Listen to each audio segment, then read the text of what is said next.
Hello and welcome to another episode of This Week at the Movies. I'm your host, Matt, And I'm Eric. and today we are wishing you a Merry Christmas. If not, both our words with the movies that we have selected. That's right, it is a special Christmas episode. We will start with a revival of a classic, and then we will turn most of it over to two new takes on A Christmas Carol, plus two takes of A Christmas Carol that we like from eras past. Mm-hmm. Eric, are you feeling the holiday spirit this week? I gotta say, after watching 4 different adaptations of A Christmas Carol, if I wasn't feeling it, then I might have become Scrooge at one point this week. I might have fully transitioned. So, wow. I know well, it's crazy when you look it up. I forget how many versions of A Christmas Carol there are until you start looking at the listing, and they've done it in almost every different way. I will say one of the new ones we look at this year, I thought tackled it in a clever way, but we will get to that in a minute. First, we are going to kick things off with the return of little Ralphie. Only, you know what? He's not so little anymore. That's right. A Christmas Story Christmas. This one dropped a couple weeks ago on HBO Max. It brings Peter Billingsley back as Ralphie as an adult in a very timely and poignant story that takes place in his hometown some 30 years later. Eric, I'll let you kick it off. What did you think of A Christmas Story Christmas? I just realized I can't casually give you a social thumbs up on this because, Anyways, Yeah. I kind of already gave my take on the movie. This reminded me, and I wish I could tell you what other return to a classic this reminds me of, but there's something quiet and a little bit darker about this, given the spirit of the original. Like, he's grown up and he's looking at everything through the eyes of an adult, and I really more appreciated this than enjoyed it, but I gotta say it was kind of fun and it got me a little bit one time, and that's a special surprise that happens towards the end of the movie. Where yeah, I'm not gonna spoil it for anyone who will see it because it was probably my favorite part of it, but there's a very special moment that happens, and then special moments keep happening, and that's sort of this feels so much more about celebrating another movie than being its own movie. And that was even in the end credits they use a lot of footage to show, hey, didn't this shot look a lot like this shot from the original? And it was every 15 seconds or so, if you skip forward, was another shot that reflected a shot from the original, in a way that they were kind of saying, like, look how sweet of an homage this is. But there's been a couple of sequels that most people never talk about to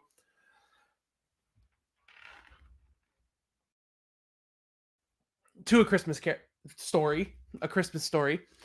Oh no. And this is the first one I think that he's come back, right? Ralphie's actor. Yeah, I know people are going I think this is the first pure sequel. Like you said, people are going to say, well, there's A Christmas Story too. No. Right.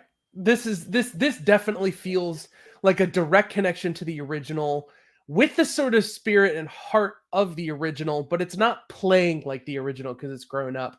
And I got to give it one thumb up for the sincerity, but other than that, it was so reflexive and kind of toned calmly, and it didn't deliver what I kind of thought it was going to deliver, and so maybe my opinion would change on another watch. But yeah. There are a couple of things I was interested in. I was a little bit thinking to myself, do I need to see a sequel to A Christmas Story? Especially with the grown up Ralphie. I was on the fence a little bit. There was a lot of elements of it being this kind of childlike wonder and things, especially with Darren McGavin, that made it so special. And I thought this movie did a beautiful job of paying tribute to him. He has passed away, so there was no chance he could be in this film. So too have the original author, Gene Shepard, has passed away. And I thought they paid a lot of tribute to that and managed to tie it back into things. I was kind of moved by Peter Billingsley. He doesn't act much anymore. He's still very involved in films. He's a producer. He's Jon Favreau's producing partner. He'll pop up here and there in other films. He notably played one of the elves in Elf, which was a film he kind of produced with him. But I was curious about the return to this world. Likewise, Flick and Schwartz, it was fun to see them. Those guys don't really act anymore, and you can kind of tell. But it was fun to have a return to that world. There was a lot more endearing scenes than I expected. I really enjoyed Erin Hayes as his wife. I thought that worked. And Julie Haggerty, who took over the role of his mother. I thought that worked. The kind of fun back and forth between these guys as older guys, it's kind of how you would feel. I'm assuming the part that was moving for you is a return to his childhood bully and how that relationship flipped. That was a fascinating moment later in the film that I thought was emotional. I honestly I liked this a lot more than I thought. I thought it had good nostalgia and was a fun return while creating a unique story. I also gave it a thumbs up. I actually realized what it was that it reminded me of, but it's weirdly unrelated, but it is a Christmas movie. If you've ever watched Harold and Kumar's Christmas, the 3D Christmas, that movie is many shades darker in feel and tone than the others in that. That was what it was. Well, as I mentioned at the top, we are going to be looking at a bunch of versions of A Christmas Carol. The classic story. It's been told and retold and told over again many times. Ironically, this year we got two new versions, one very conventional and one very unconventional, and yet they were both musicals. We're going to start with the unconventional one, which is the live action Spirited that debuted at the end of November on Apple TV Plus. It stars Will Ferrell as the ghost of Christmas present and kind of shows you the industry of the ghosts of Christmas future, present, and past, and the way they pick a new target each year, spend a year planning, then launch their big plan on Christmas Eve so that they can hopefully make them a better person by Christmas Day and therefore make the world better. He's been doing it a long time, so the ghost of Christmas present decides he wants to tackle his white whale, and that's an ad executive played by Ryan Reynolds. And things don't go exactly according to plan. I'm going to say I watched this one early on a screener. If you read our work at the Music City Drive-In, you already know that I loved it. Ricky did not love it, but I loved it. I ended up giving it 4 stars. I thought the music was really good. My favorite segment is probably the Good Afternoon. And honestly, when we were watching the classic 1951 version, every time they got grumpy and said good afternoon, I couldn't help but laugh my backside off just thinking about Spirited. I love the interplay between Ryan Reynolds and Will Ferrell. You got some good work from Octavia Spencer, who's in here. It was a very deep cast. And so I give it thumbs up. I enjoyed it for what it was. And you know what? Well deserved. I got to say, between Octavia Spencer, Ryan Reynolds, Will Ferrell, and some of the work of like the other, everybody in this is putting a lot of effort into taking this new take on a Christmas. And again, there's another surprise in this one that I don't want to spoil for people. But Good Afternoon, like you said, I think is probably my favorite. But here's my thing, and this is where I'm going to be a little more pretentious than even normal, which is a step up. The musical is a form that strongly benefits theater and animation, where there's two mediums where you have to reach an audience emotionally that can't look at you up close. And so it makes sense sometimes to pause and ruminate over one idea, emotion, or theme for like 3 minutes in song that can deliver an emotion you can't get from a close-up. In live action, however, there's oftentimes a lot of tripping to me over the emotions that they set up, where you have musical numbers that are delivered to punch up moments that already work to deliver the point to me that it's there. So, like, for example, Octavia Spencer's earlier number, where she, talks about being torn inside with what she's doing with her job. I feel like I felt for her until she sang about it. And that for me is the big thing about musicals. And so I had to give it one thumb down to me, because everywhere I really enjoyed something, there came this big speed bump that I know to other people does not feel like a bump. And for them, you are going to enjoy this. And I would have given it a thumb up. But for me, the flow of this just, and even with some of the musical numbers that are not really musical numbers, there are false starts.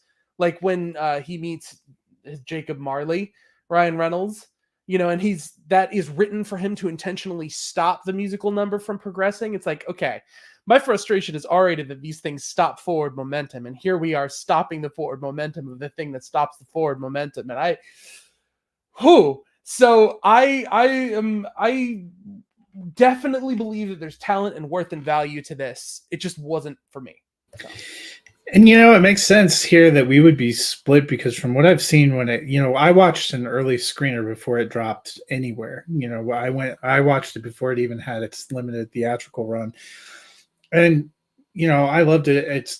It was obviously I think it's very much an individual style of humor, but I was surprised when it came out, and what I've reflected on is it's been somewhat polarizing. People either were on board or they just weren't. And I think, it's going to depend largely on how you feel about the humor and what they're trying to do, and whether or not that worked for you. Well, on to our next iteration of A Christmas Carol. This one, the Netflix animated version, Scrooge, A Christmas Carol. This one dropped last week on Netflix.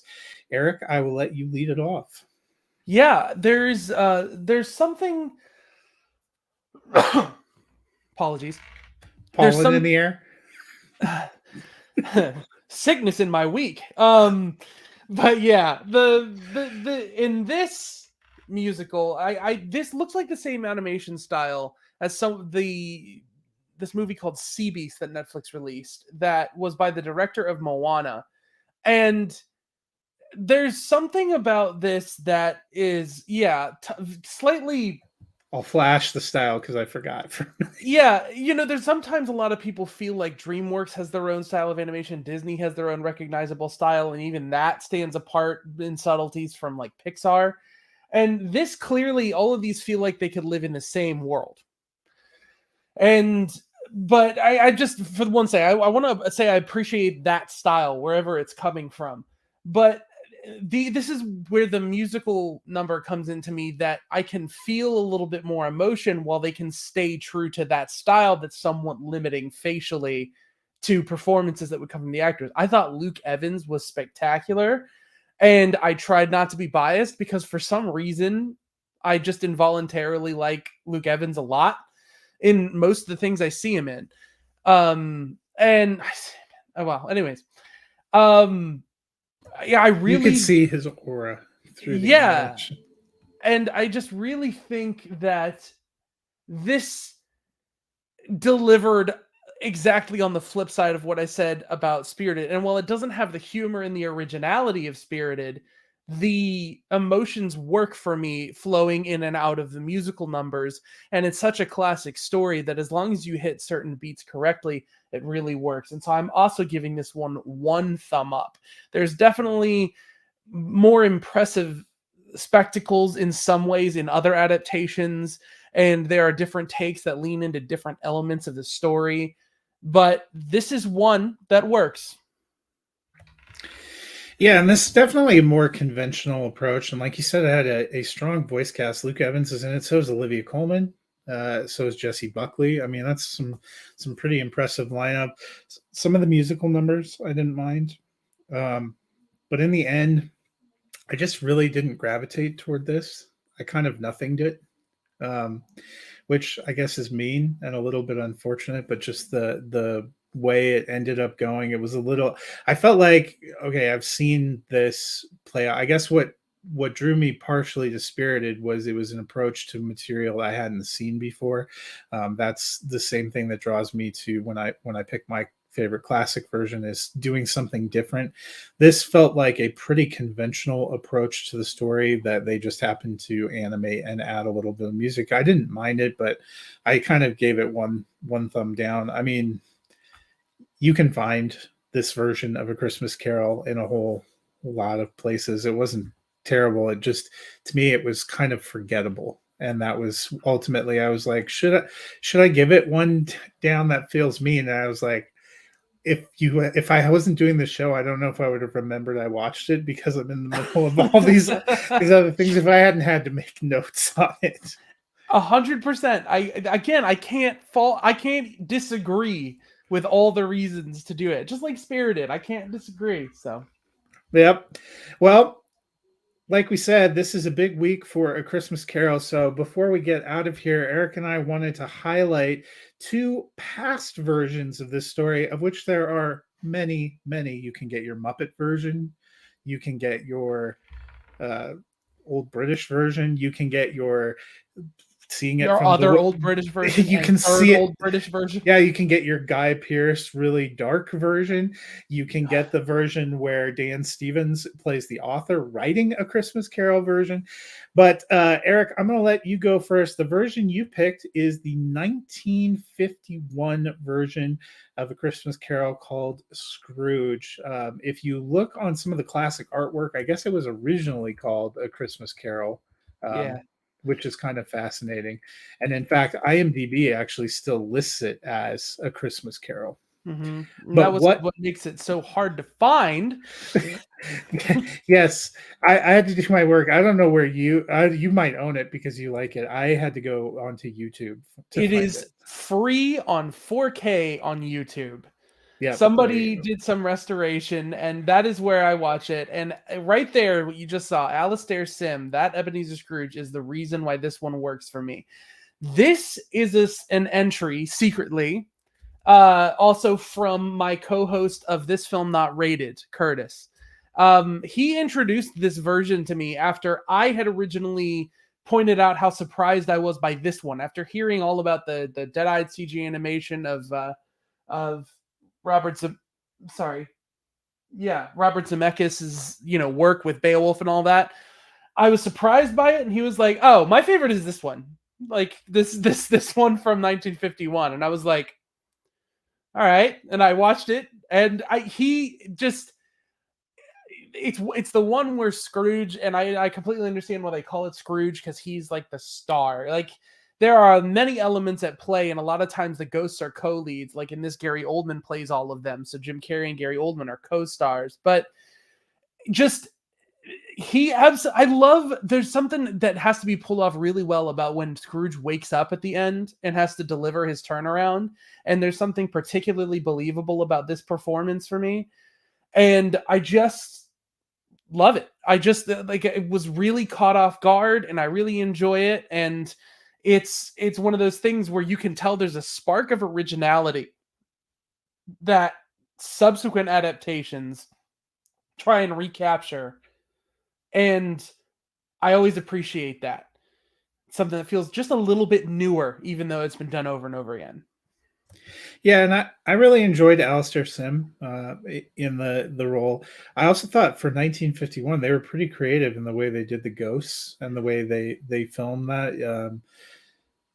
By 2022 standards, you're like, okay, we can do that. But I always like to think about it and evaluate things in the lens of what would have been common practice or would have been, cutting edge at that time. Because I'm sure there's plenty of people that look at Jurassic Park now and they're like, okay, a dinosaur. But in 1993, when it came out, it was like, holy Moses, he did that. And I thought there were some really creative things.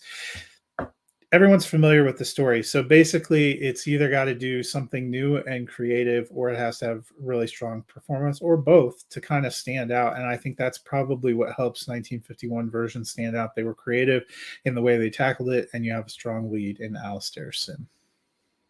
But your favorite? Yeah, the one that I went with is a little more modern, 1988, the Bill Murray classic Scrooge. And in this one, Bill Murray plays a TV executive who gets the good old Scrooge treatment. Among the ghosts that come to visit him is Carol Kane.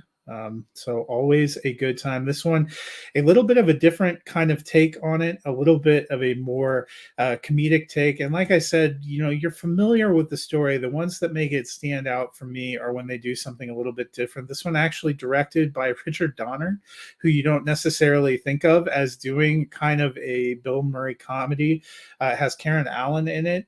I like her. Her role has a lot of fun elements in it, but Bill Murray, he went through a period where he could just sell these concepts. It's the same reason that I love Groundhog Day. Groundhog Day is a story that we've seen told many different, everyone has tried to tell that story now, and it often doesn't work because of the repetitiveness.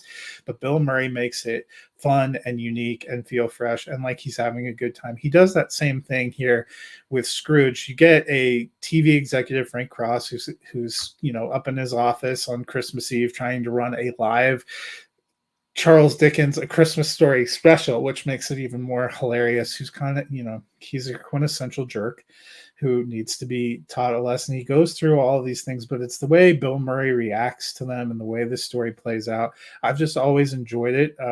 It's in my holiday movie rotation. I don't always watch a ton of versions of Christmas Carol, but I do throw this one in there because it just consistently makes me laugh. You know what? When they were making a live action adaptation of A Christmas Carol, I was really worried that this movie was going to be overly self-referential, but it doesn't. And that kind of kicked me over in from liking it to loving it. The makeup effects for the ghosts is spectacular. I had no idea that this movie was as high concept as it was. I thought this was a comedy about Bill Murray being Bull Murray as an ad executive or something like that. And it's funny because this really Spirited works pretty well as a follow-up in spirit to this, because I very much see that team of ghosts with the originality on them as being just other employees that have that the followers took over for, other than Will Ferrell 200 years, whatever. So yeah, this to me was getting to watch Spirited without the musical numbers. So and that could be part of the reason that I like it. I mentioned I like the unconventional takes, and I like when you cut it with a little bit of humor. Yeah, it was really, really nice. And this was the last one that I watched. So after everything, I was so done with the story of Christmas Carol. And this saved me. And then when it starts, you're like, oh my God, they're making a Christmas Carol in this movie. I am going to, this is not I'm just going to side with Bill Murray because, And the wild kind of third act, the way he takes over a live broadcast, and you're like, oh man, we're watching a guy on school. And the opening of the credits where he's directing the audience makes me really wish I'd seen it in the theater, even if nobody responded to that. I think it would have been fun. Yeah, I just really appreciated that as a pick, and thanks for that. Like that's definitely a staple for a couple years to come. That was new for me. I think the lesson, as always, from tonight is no matter what your personal taste is, you can find a version of A Christmas Carol to match it. You want Kermit the Frog? We got that. You want Michael Caine? We got that. You want Dan Stevens writing the story? We got that. You want Will Ferrell? We got that. Bill Murray? Sure. Classic 1950s effects? Sure. Animated version that you can put on for the kids? Okay. We got a couple different ones of those too. Yeah, that's true. I would even forget about the Robert Zemeckis weird CGI ones. Right. I mean, I guess the thing is, we never get tired of seeing the story, probably because people never cease to need a reminder to be better people, whether Seriously. It's the holidays or not. Or just living in the fantasy that someone would. It just always sort of resonates with people. Yeah. Yeah.